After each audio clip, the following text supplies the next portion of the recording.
Welcome to the Maverrik podcast. Business growth tips and discussions to make you the expert in demand.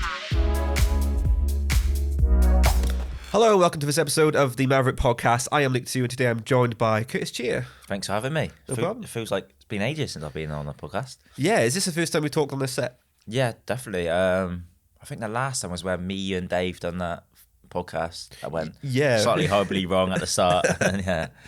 It always starts off with, like, the intros of podcasts are always the worst because it's kind of like, okay, you explain, if you get the intro wrong, which, you know, it takes fucking ages. I just saw it. See, I've already done it. It takes ages to get right. I know what you mean. It's like, do I say hello? Do I wave? Do I look at the camera? It's like, hello, thank you for having me. And just sort of like a nodding, like you're visiting someone else's parents' house. Yes. You're like, okay. So today we're talking about, you've probably seen it on the title, is how do you convert more on discovery calls? Obviously, being in the department you take hundreds of discovery calls with Maverrik. But first of all, let's really go into what are discovery calls. Yeah.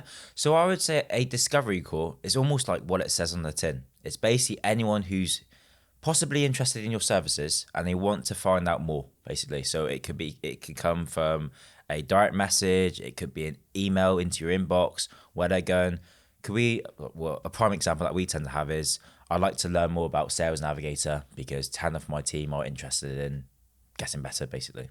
So it's not a discovery call as in, oh, let's get to know the company and get to know you. I mean, it is kind of a little bit like that, but the discovery calls that you take, they're more like valuable and tipped and tactic based. Yeah, I always treat, because we almost use these types of stats or KPIs to go, are we doing well? And if I class a discovery call as someone just going, hi, can we just spend 5 minutes introducing ourselves over a coffee? It almost unbalances your stats and goes, actually, we're doing very well. But actually 20 of those calls could be that I'm just introducing myself over a quick coffee. But actually you want to go, actually, how many true discovery calls are we getting? Because actually that will tell you if your marketing's working, if your outreach is working, if your ads are working. Yeah, so if you get someone on the call anyway, they obviously have done some research on you. No one's going to go into a call completely blank. They're going to check your website. They're going to check your social profiles. And if it's with you and you've contacted someone directly for that call, they're going to check you out as well. Yeah. So just going into a discovery call, I guess, and saying, oh, this is my company, this is what I do, a little bit of background. You can do it briefly, but I feel like if you're just going to just say that, it's kind of a bit of a mute point, like with a mute call. Yeah, I typically say on my discovery calls, I'll ask how much they know about us, because actually there will be the ones who are very intense in it and they'll do all the research, but there'll be some who go, actually they've been given a task to find out 5 quotes from 5 different training companies, and they've probably just gone onto our website, seen that we do a bit of training, and then just booked. So naturally, I'll just introduce how long we've been going for, what we tend to specialize in, and also who we've helped. And then it's more about how we can help that customer. So it's not just me talking. You do have to ask those leading questions to really pull out those points to go, actually, that's what I need to focus on, because that's what they're here on the call for. Yeah, it's like I said, what on the call for is the important part, because you can book discovery calls if they're just on your website, but you can use like schedulers that can actually show you what kind of call you're going into, so you can actually label it. So if someone comes in, if you've got a lead magnet and you put it out there, which is like top 5 ways to improve your content to convert more, you know that they're there because they might be struggling with content. They're struggling to create in order to get engagements, or if they're there to top 5 ways to improve your direct messaging, you can tell that their messaging might be wrong. So you can kind of, with your discovery calls, they're not sales calls, are they? They're value driven. So you can tell what they're there for. Yeah. And like you said, even if it's just, oh, my boss has told me to get 5 different companies, I got 5 different companies, you can't really then go into all that you do. You'll have to just be like, oh, well, this is just who I am, and a brief overview. So how you get in with discovery calls are an important part. If someone's struggling to get those calls in the first place, what would be your advice? So I would say, if someone's struggling to get those calls in the first place, is you're probably not being seen. So whether you haven't got a consistent marketing strategy, so actually it's basically, in terms of your marketing, it should be the aim of it should be having people to gravitate towards you. So like you mentioned earlier, we will do a lot of pain point and challenge focused articles to pique their interest, where they go, oh, I can learn how to create 5 ways that will have content that will generate inbound leads for me. So that will pull them in, and they'll go, okay, that was very useful. So it's all about finding the right balance of, within that article, can we tease a bit of the solution, but almost leave enough where it goes, oh, I'm curious to know more, or I'm curious to find out how to do this better. Yeah. And that's one way. The other way could be paid ads. I mean, a lot of people use paid ads, but you have to have that messaging right within your paid ads, or else you're just pushing out fluff or a message that just doesn't relate to people, and they don't see where you help, basically. Yeah, if you don't in your paid ad, obviously you'll have this will be how you do this, and you're gonna have a little bit of flash in it to attract people because you want to get the click throughs, don't you? Yes. But in that, you need to have the content that says, okay, this is important, valuable information to make an action. And we call them triers and buyers, don't we? So we have people who will take your information, take your advice, and try it for themselves. You'll get a lot of those people who will, always take what you got and take what you got. And we have a lot of people on the calls, and you have a lot of people who take multiple calls just to say, oh, I really like this, what you talked about here. Can I have a few calls? And they might not ever buy something in the long run, but they will preach your message going forward. Yes. So those are the triers. And then you have the buyers who will go, okay, this is fantastic, but I can tell there's more behind it. And you think that is how, when on your calls, it's how you lace that in with the message. So when you're giving advice, do you ever say, we cover this in this product? Or do you try to avoid like name dropping products a lot of the time? Yeah, it really come from my qualifying questions, because certain people will go on different calls for many different reasons. So, for example, I can have 10 customers that will want to jump on the call with me because they want to improve their sales team in Sales Navigator. But it could be 10 different reasons. It could be, one, they don't have a Sales Navigator strategy, so actually the team are just doing a bit of everything. Secondly, it could be actually some of the sales team just want to improve their messaging. Or actually it could be some of the sales team will want to really improve their targeting and like finding their target audience. Once I've identified that, I'll start to go, okay, in my head, I already know what would be a good program or what would be a good package for them. But I'd also go, actually, within that challenge, I know what to wow them with now, actually, because they've told me they want to know about targeting better. So I'll use the filters or Boolean searches, or I'll focus on spotlights where I can really go, actually, you've just told me what your challenge is. I'm just teasing the way you can fix this specific challenge. Nothing else. I'm not talking about any other benefits about Sales Navigator, because the main reason you're on this call is you want to find a better target audience, or you want to identify them better. And that's what the marketing does before the call, because if they come to you and say, well, I just want this result, you have to work your way into what is the problem. Yeah. So if they say, what happens is every time I message someone, I don't get a response. So you go, okay, let's take a look at that then. Because otherwise, it would be great if someone come to you and said, I need help with X. Because they never know what X is. They just kind of know that their solution is Y and they want the solution. So in that call itself, what you're doing is you're unpicking the reasons why that solution is not happening for them. Yeah, definitely. And you have to be confident with the approach as well. Because like you said, a lot of people might just go, we're struggling with sales. But you always go, okay, why do they struggle with sales? Is it their messaging? Or actually, are they really struggling with content? Or have they noticed that their team don't post enough, and it's having that accountability? So it's almost going, okay, if they give you a vague answer, for you to do your job well, but also for you to convert them, you want to really hone in on why they're on this call. Because there's going to be a specific reason. So what do you think about when you're on a discovery call? Do you feel like you're sometimes giving too much away? Because I feel like a lot of people, especially coaches and consultants, that have their frameworks and they say, well, I don't want to give out everything I know, my framework on this call, because this is just, qualifying a client or a prospect coming in. What would you say is there a limit for how much information you want to give out?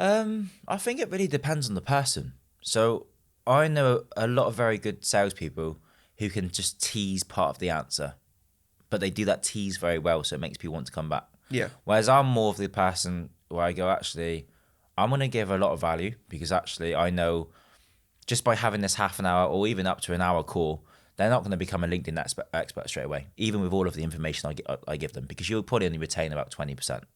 What I see my basis is, or what my foundation is if I give enough value and enough knowledge, people go, wow, I got all of that on a discovery call or a strategy call, which makes them want to come back. Yeah, everyone always gets really like, oh, I didn't think I thought it was going to be a sales call. Like, what are you Yeah, talking about? yeah. And everyone comes out of it like, oh, I was actually really good. I'm actually going to try and do that. And that's kind of the moments you want in the call. You want them to go, oh, you give me a lot to think about here. You want those light bulb moments where people go, this is fantastic. I can actually use this. Because you do that once, it's fantastic. You do it twice, they're like, oh, that's great. And then what they're doing, they're hooked on every light bulb moment they get from you. Yeah. And then if your light bulb moments come in products, services, consulting, coaching, a talk with you, they're going to just keep coming back and back and back because you're providing them those moments. Yeah.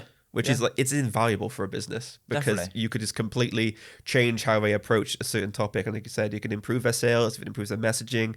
And there's just little bits I think that we take for granted in what we know and we could give to someone else that will really change how they do business. Yeah. So following on from what you said, some people might go, actually, I don't want to give too much information away, but you're probably thinking high level. So you're thinking the strategy and all of that stuff. But actually, there's a lot of subject matter that that your audience doesn't know, where they'll think, wow, that's amazing. So I always use this example in our world. We barely talk about hashtags anymore, do we? Because we think, hashtags is such foundational knowledge. People should know that they need free and they should use ones that their target audience are following. So Algorithms are getting smarter. They with hashtags, they used to leverage hashtags so they could basically put content where it needs to be in front of the right people. But now, because of the algorithms, they can actually find out what the video is about, find out what the copy is about, and they can categorize it for you. So you don't have to rely on them so much, which is why you see on TikTok, if you linger on a video so much, you get more of that same stuff. Yeah. It's because it might be the sound they're using, might be the video they're using, but they can analyze the content and go, well, this person obviously likes giant green pitch with a ball going around. Like, oh, I wonder what that could be. And then it's finding that and going, great, here you go. So yeah, hashtags aren't as important anymore. Yeah, but I mean, even when they were important, it was always something we glazed over. Yeah. But actually, on the call, what we count as foundational or basic knowledge can be very high level for your audience, basically. So actually, you can go before when hashtags were being used for that way, it was very important because what people were doing was hashtagging the wrong industries, weren't they? They were hashtagging their industry. Yeah, which exactly. Was Which was skewing their views to their own competitors. Because for example, if you have a copywriter, I used to get some people who go, oh, I'm only getting copywriters to see my content and I don't understand why. Yeah. But then you look at their hashtags, it was hashtag copywriting, hashtag writing, hashtag publishing, should we say. So yeah, I mean, even simple things like that, we just glaze over, but actually they could be tons of value that you can be giving away where you think, actually, I'm not sharing much of my strategy, but it's a very unique and valuable tip for this person on the call. So I would say, going back to your question, depending on who you are, don't overthink it too much. Just think, okay, am I someone who's very good at teasing and dropping enough curiosity and all of that? Or am I someone who wants to go, I want to give tons of value so they come back, but you don't have to give the full strategy. It's just giving these snippets of these wowness where they go, wow, that I didn't know that about hashtags, or I didn't know that about that search feature, or little things that will just make their job or their day-to-day easier. Fantastic. Would you say presentations are important? Is it good to go in with a whole presentation with slides and, I think it depends on what your product or service is. Naturally, I wouldn't say I need a presentation because a lot of the stuff I can do. So if I speak to you, for example, you might say, look, I'm struggling with content or I'm struggling with messaging. And I could go, okay, Luke's told me he's struggling with messaging. I can do a live demonstration. So I can go onto your LinkedIn. I can use my LinkedIn. I can compare and go, okay, this is where the opportunities are for your content. This is what you're looking to work towards on my content. You can see the difference in views. So it's very impactful because I can do that. Whereas if you haven't got something that you can use to tease that or demo it, I would say, yeah, presentation is good because one, it keeps you on track. One, it gives them something to nice to look at as well, naturally. Yeah. But yeah, I mean, typically as well, since the pandemic, we've all got into this habit of just talking freely with each other. So I wouldn't overthink it. I just say, as long as you know your set process, as long as you're asking the right questions at the start, so you know really how to convert or engage that person better, and then just tease your offering basically. So would you say? I mean, I've got a question. I've written down a list of these questions I was going to ask you about the discovery calls. The last one is kind of what your biggest tip for discovery calls would be. Yeah, I would say actually. There's a few, I'd say. So in terms of your discovery call, you want to get on it straight away. I know it sounds very simple, but I think I done a post a couple of months ago where they said for an inbound lead or an inbound inquiry, the average time that a salesperson gets back to it was like 47 hours. 47 hours? Yeah, because it can get lost in junk mail. So 2 days. If someone's inquired and said, I want to work or I want to know more about you, and they'd left 2 days. Yeah, precisely. So it seems really... Yeah, I mean, in my world, I think, because I'm quite organised with my inbox, anything that's new, I'm like, okay, I'll just sort this right away. So anytime I see an inquiry, I'm on it straight away. So just be one of those people where you go, actually, even if you're not leaving a 47-hour gap, you want to be on it straight away, because actually that person could be inquiring to 5 other people. And if you're the first to engage back, you're already winning. So naturally, some people might go, oh, I've got an inquiry. I'll just finish off this admin for the next 2 hours and I'll engage back. But actually, they might have lost that. Like, do you mean like that motivation, that like mood, so all of that. So I say be quick on that. Secondly, when you're on the call, it's not all about you. Like, I know everyone wants to just wow them and talk about how amazing you are and just keep talking and talking. It's all about listening at the start. Okay, so you want to identify why they're on the call, what's the challenges, where they want to work towards. So actually, you know where they are now as opposed to where you want to get to. So you can say, actually, our service will help you. You told me that you need to do £6,000 per month and it's 2 new clients. So actually, we've got the accelerator program that will help you build a webinar process where you get a lot of clients that will contribute to those 2 clients. There's that stuff. Also, lastly, I would say you have to be organized with your follow-up. I know so many salespeople that will send their proposal, do an amazing call, but they just don't follow up. Or they'll lose track of when they need to follow up. So actually, they might follow up a month later, but you've lost that traction again. So a lot of the time, your audience might not have got back to that proposal, not because they're not interested. We all live busy lives anyway. But you want to try and remain top of mind by just doing that follow-up process. And then also you look quite professional. Well, people are busy, so what will happen is someone will go on the call and they'll go, that was a really great call. And then it's probably worth it following up by saying, oh, thanks for your call. This is, if you've had any actions going forward or you need anything, let me know. So it's there in the inbox as well. Because what you can do is you'll wait a while and go, oh, I didn't hear back from this person in a while. I'll give them a message. That's kind of not what you want to be doing. You want to be making sure. Do you mean you want to be proactive? And then sometimes your client might go, we're very busy, but can you touch base with us at the start of February or in 3 weeks' time? When they tell you that, diarize that time. And actually, when it's 3 weeks' time, you're going to be there straight away because it looks very professional. And also, you've basically said something that you're going to do. Yeah, keep like a spreadsheet of your like prospects when they come in and say, okay, I was interested, but I need to push this to this month because it might be a finance issue, it might be an issue where we've already talking to someone and we want to see how that plays out. So they need to have that future pipeline kind of set in motion and on a timeline, so you know when to engage with someone.